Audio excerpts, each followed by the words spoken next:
So the first week of HRCYED is officially over, and I'm going to do a quick wrap up to figure out what I read and where it fits. If you haven't heard of HRCYED 2.0, it is the hardest reading challenge you'll ever do. It is put on by Qwordy, and the entire intent of it is not to take it super seriously, but to have fun and read outside of what you would normally read. So although I have really pretty stuff on Canva, thanks to a bookstagrammer who is way more talented than I am, I physically wrote everything out in a binder that I'm kind of keeping track of. My focus at this moment is to not go for the easier prompts. I feel like it'll be easier towards the end of the challenge to knock off word, number of pages and colors and that kind of stuff. So I'm trying to go super specific while still reading what I want to and what I need to. So without further ado, I read 8 books last week, and here is how they fit. So for disability representation, I read Beneath the Hood. It's by Emily McIntyre, and it showcases obsessive compulsive disorder. So that is the first book out of 5. Around the World Challenge, I actually knocked out Europe with Threat of the Spider. It's a middle grade World War II historical fiction. It's also part of a trilogy, and I considered doing it as The Stairway, but the 3rd book is going to come out after the challenge is over, the entire year is over. So I decided to leave that open for something else.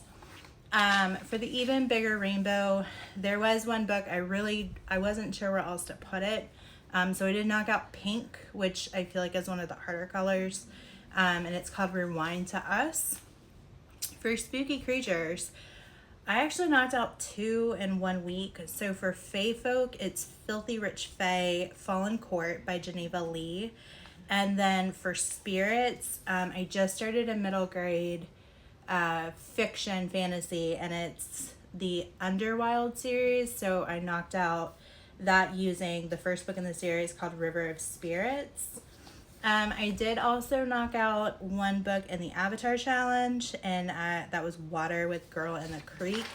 It's like a body horror, little sci-fi-ish book that's coming out with Tor Nightfire. Actually, it comes out this week. And the last... So for the subgenre prompts, I actually wrote it out to read 6 of each one. Technically, part of the challenge is only to choose one genre and then do it. I'm gonna try and do all of it just because I'm a prolific reader, so I feel like I can, and it'll get me out of only reading certain things. So for the first one that I'm knocking out, I decided to officially pick romance. And I read the sports romance, Not So Fast by Karen Booth. And it focuses on the world of Formula One racing.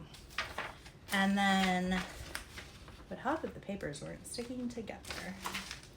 So the other thing was a TBR challenge. The groups that I'm in on Facebook got the idea of doing 52 arcs in 52 weeks, which I really like. Because I feel like we're always chronically either ahead or behind when it comes to arcs. So I decided to use the book that I read for Camp NetGalley, and that is The Christmas Ring. So that was my week 1.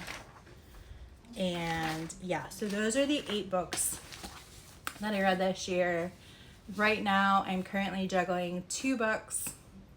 My audiobook, and I'm kind of tandem reading it with the ebook, is called For the Record. It's by Emma Lord, and I'm fairly confident I'm going to put it under disability rec.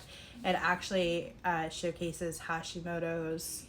It's an autoimmune disorder, and it runs in my family, so I have personal ties to it. I've never seen it in the publishing world. I actually reached out to Emma to say thank you. I told my sister about it, and she immediately was like, I have to read it when it comes out, and it comes out in August.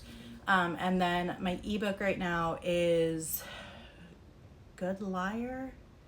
I just started it. Oh gosh. The Good Liar. That's what it is. And it's like a crime thriller police procedural. I'm not entirely sure where I'm going to stick that yet, because it doesn't scream anything at this point for kind of one of the funkier prompts. So it might end up being like a pages or a color. Or another option would be as the extended new releases, because I'm going to review it within 60 days of it coming out. It comes out at the end of July, so I might end up sticking it there. But yeah, so let me know how your HRCYED is going if you're participating. If not, what challenges do you have that you're trying to knock out this year? We're currently about halfway through the year, so time keeps flying fast.